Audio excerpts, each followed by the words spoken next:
सभी को नमस्कार। इस वीडियो में आज हम डिटेल में डिस्कशन करने वाले आईसीआईसीआई प्रूडेंशियल वैल्यू फंड के बारे में। वैल्यू फंड क्या होता है, जैसे मैंने मेरे क्वांट के वैल्यू फंड के वीडियो में बताया था कि अगर कोई mutual funds under valued stocks में इन्वेस्टमेंट करते, अपॉर्चुनिटी ग्रैब करते, उसे हम कहते हैं वैल्यू फंड्स। मान लो सिंपल एग्जांपल है, कोई कंपनी के फंडामेंटल्स बहुत अच्छे, बट किसी रीजन उसका स्टॉक प्राइस 1000 चाहिए था, बट वो 600 है, 500 है या फिर 800 है। तो वैसे स्टॉक्स में जो फंड्स इन्वेस्टमेंट करते हैं उसे हम कहते हैं वैल्यू फंड्स। यहाँ पर आपको क्या होता है, आपको एक बेनिफिशियल बेनिफिट का पार्ट मिलता है। मैं आपको एक सिंपल चीज बताता हूँ, ठीक है। हम हमेशा म्यूचुअल फंड्स में स्टॉक्स में ये सेक्टर ढूंढते रहते हैं कि कहाँ पर हमारी अपॉर्चुनिटी अच्छी होगी, अंडर वैल्यूएशन पर सस्ते में स्टॉक्स मिलेंगे या फिर म्यूचुअल फंड मिलेंगे। हमारे लिए वो ट्रैक करना बहुत ही हेक्टिक जॉब रहता है, क्योंकि सेक्टर को ट्रैक करना, स्टॉक को ट्रैक करना, न्यूज ट्रैक करना, सभी चीजें। बट जो वैल्यू फंड्स होते हैं वो आपके लिए ये चीजें बहुत आसान कर देते हैं। मान लो वैल्यू फंड्स में ऑलरेडी आप सस्ते स्टॉक्स पर, अंडर वैल्यू स्टॉक्स में ही आपका इन्वेस्टमेंट होता है। यही उनका इन्वेस्टमेंट ऑब्जेक्टिव होता है, जिसके कारण आपको एक्स्ट्रा रिटर्न मिलते हैं। ये चीजें आपको ध्यान में रखना चाहिए। इमीडिएटली स्क्रीन के ऊपर चलते हैं कि एएमसी का नाम है आईसीआईसीआई प्रूडेंशियल एएमसी, जो स्कीम का नाम है ICICI prudential value discovery fund.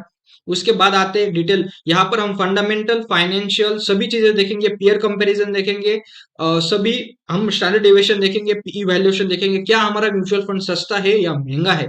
ये चीज भी ध्यान रखने वाली चीज है, क्योंकि रिटर्न्स उसके ऊपर डिपेंड होते हैं। तो फंड का एएम, अगर आप एएम देखें तो 45,000 करोड़ का एएम है। एग्जिट रेट 1% का है। One of the best fund है। 45,000 करोड़ का एएम मतलब बहुत बड़ा होता है। लॉक इन पीरियड होता नहीं है। फंड की जो एज है वो 11 ईयर 6 मंथ है। ऑब्वियस अभी हम रिटर्न्स के ऊपर देखेंगे। एक साल का रिटर्न बिल्कुल देखना नहीं चाहिए, क्योंकि पिछले एक सालों में मार्केट ने बहुत अच्छा रिटर्न दिया है। तो वही चीजें आपकी सेम रिपीट नहीं होगा, क्योंकि अगर आपको 44% का एक साल का रिटर्न मिला है तो ऑब्वियस आपको अगले साल कम मिल सकता है, बट ज्यादा नहीं मिल सकता, क्योंकि मार्केट ऐसे मैसिव रिटर्न नहीं देता, क्योंकि एवरेजिंग, पीए एवरेजिंग टाइप कुछ होता है फंडामेंटल, ध्यान में रखना। 3 साल के अगर सीएजआर देखे तो 27% का सीएजआर है। 5 साल का 25, लगभग प्रिसाइज को तो 25.77 है, और 10 साल का 18.48। अगर आपको 10 सालों का सीएजआर 18% का मिल रहा है, you are the best investor in the world, क्योंकि 18% से अगर आपका फंड कंपाउंड हो रहा है तो आपका मैसिव कंपाउंडिंग होता है, आपकी वेल्थ ऑटोमेटिकली बहुत कंपाउंड होकर ग्रो हो जाती है। ये चीजें ध्यान में रखना। यहाँ पर अगर आप कंजर्वेटिव टाइम के इन्वेस्टर हो, कि आपको ज्यादा रिस्क नहीं लेना, या फिर आपके जो इन्वेस्टमेंट है वो लार्ज कैप में होना चाहिए, तो आईसीआईसीआई का जो वैल्यू डिस्कवरी है वो आपके लिए बहुत सुटेबल है, क्योंकि 86% का इक्विटी इन्वेस्टमेंट है, डेट का 1.2 और बचा हुआ 12, लगभग 13% का इन्वेस्टमेंट उनका अदर्स मतलब कमोडिटी में गोल्ड हो सकता है, सिल्वर हो सकता है, और बाकी कमोडिटी हो सकती है। अभी इक्विटी का और गोल्ड जो कमोडिटी का है उसका मैं आपको कोरिलेशन बताता हूँ। जब इक्विटी मार्केट नीचे गिरता है तो आपका कमोडिटी मार्केट ऊपर जाता है, क्योंकि जब आपने कोरोना में देखा होगा कि बहुत सारे इक्विटी में फ्लक्चुएशंस था, तो गोल्ड और सिल्वर के जो प्राइजेस है वो बहुत ऊपर गए थे। तो यहाँ पर कोरिलेशन बहुत इंपॉर्टेंट है। इक्विटी आपको जब लॉस देगा तो कमोडिटी आपको तब उस समय प्रॉफिट देता है, आपको एज अ शील्ड एक्ट करता है। तो लार्ज कैप की इन्वेस्टमेंट 71% है, जो कि हमारे जो क्वांट का वैल्यू फंड था उसमें 50% है। अगर आप कंजर्वेटिव इन्वेस्टर हो, रिस्क कम चाहते हो, तो वैल्यू डिस्कवरी आपके लिए बेस्ट है। मिड कैप की इन्वेस्टमेंट 9% है। स्मॉल कैप की इन्वेस्टमेंट 5% है, जो कि क्वांट वैल्यू फंड में आपकी 25% थी, प्रिसाइज को तो 26 या 27 थी।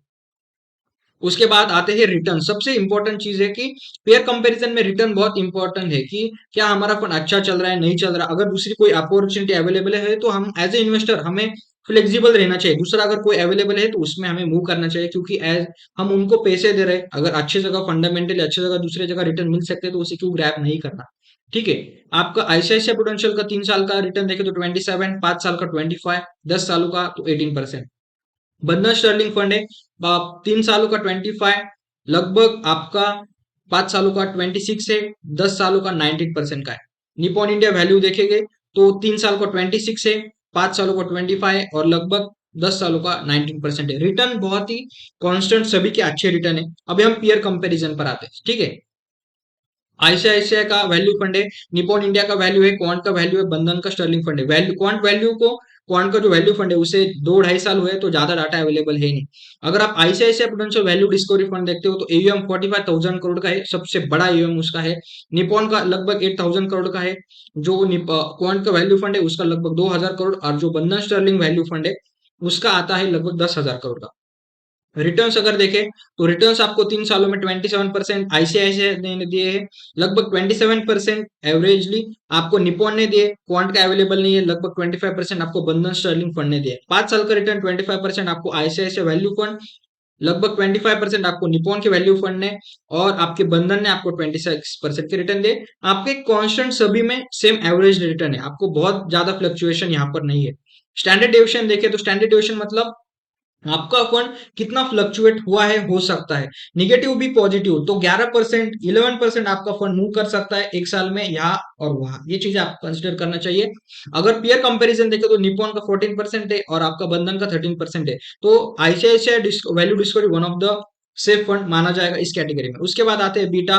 बीटा भी कितना आपका वॉलेटाइल हो सकता है, कितना मूवमेंट नीचे और ऊपर देगा एज कंपेयर टू बेंचमार्क, जिसे हम कहते हैं बीटा। तो अगर पेयर कंपैरिजन करें तो सबसे सेफ आपका आईसीआईसीआई प्रूडेंशियल का ही आता है। उसके बाद आता है सबसे इंपॉर्टेंट पार्ट, पीई वैल्यूएशन। क्या हमारा फंड महंगा है या सस्ता है, क्या हमें वेट करना चाहिए सस्ते होने का, क्या दूसरा फंड प्रेफर करना चाहिए। अगर आप पीई वैल्यूएशन देखेंगे देखोगे तो 22 का पीई आईसीआईसीआई का है, 21 का लगभग 22 का पीई निपॉन का है, 28 का पी क्वांट वैल्यू फंड का है, और 22 का पी लगभग 23 का पी आपके बंधन का है। तो यहाँ पर भी अगर देखें तो पीई वैल्यूएशन एकदम मतलब सस्ते पर मिल रहा है, या फिर आप फेयर वैल्यूएशन पर आप महंगा प्राइस नहीं दे रहे हो, आप प्रीमियम कुछ भी एक्स्ट्रा नहीं दे रहे हो स्टॉक्स के लिए, ये ध्यान में रखना। जब आप प्रीमियम पे करते हो, जब आपका पी वैल्यूएशन ज्यादा होता है तो आपको कम रिटर्न मिल सकते हैं। अगर आपका पी वैल्यूएशन फेयर वैल्यूएशन है, कम है, तो आपको अच्छे वैल्यूएशन अच्छे रिटर्न मिलते हैं। उसका ध्यान में रखना चाहिए सभी कंपैरिजन में। यहां तक अगर वीडियो देखा होगा तो चैनल को प्लीज सब्सक्राइब करना। फाइनल लास्ट में हमारा कंक्लूजन आता है, क्या हमें इस फंड में इन्वेस्टमेंट करना चाहिए। आपको 100% वैल्यू फंड में इन्वेस्टमेंट करना चाहिए। ICICI value discovery fund one of the best fund रहेगा, क्योंकि आपका डाइवर्सिफाइड पोर्टफोलियो में इक्विटी भी है, कमोडिटी भी है, थोड़ा बहुत डेट भी है। ये चीजें ध्यान में रखना। कितना प्रोपोर्शन स्कीम का होना चाहिए पोर्टफोलियो में, आपका 7 to 10% का प्रोपोर्शन होना चाहिए, ज्यादा आपका प्रोपोर्शन होना नहीं चाहिए एक स्कीम में। आपको पूरे पोर्टफोलियो में, आपके पोर्टफोलियो में इक्विटी कितना है, mid cap, small cap, large cap. आपका मिड कैप, आपका स्मॉल कैप 20% से ऊपर जाना नहीं चाहिए as a conservative. Mid cap आपका 20-25% के ऊपर नहीं जाना चाहिए। बचा हुआ आपका लार्ज कैप होना चाहिए, डेट होना चाहिए, कमोडिटी होना चाहिए। दिस इज अ एक प्रैक्टिकल एस्पेक्ट होता है इन्वेस्टमेंट का। अगर आप कंजर्वेटिव हो तो आप स्मॉल कैप मिड कैप को कम कर सकते हो, उसकी जगह आप डेट ले सकते हो। ये चीजें ध्यान में रखना। हमेशा पोर्टफोलियो में डेट होना चाहिए। और फाइनल जो मैंने कंक्लूजन कहा, तो क्या आईसीआईसीआई प्रूडेंशियल में इन्वेस्टमेंट करना चाहिए, 100% इन्वेस्टमेंट करना चाहिए। कितना रिटर्न मिलेगा, अगर आप लॉन्ग टर्म देखते हो तो लॉन्ग टर्म में आप 20% का सीएजार पकड़ के चल सकते हो। 18 to 20% का सीएजार लॉन्ग टर्म। लॉन्ग टर्म मतलब मैं 5 साल नहीं, मैं आपको 10 साल 15 साल की बात कर रहा हूँ। अगर आपको 15 साल में भी कोई 20% का शेयर दे सकता है, तो आपके लिए कंपाउंडिंग बहुत इफेक्टिवली रोल प्ले करता है। यहाँ तक अगर वीडियो देखा होगा तो चैनल को सब्सक्राइब करना, लाइक करना, शेयर करना। वीडियो देखने के लिए थैंक यू वेरी मच।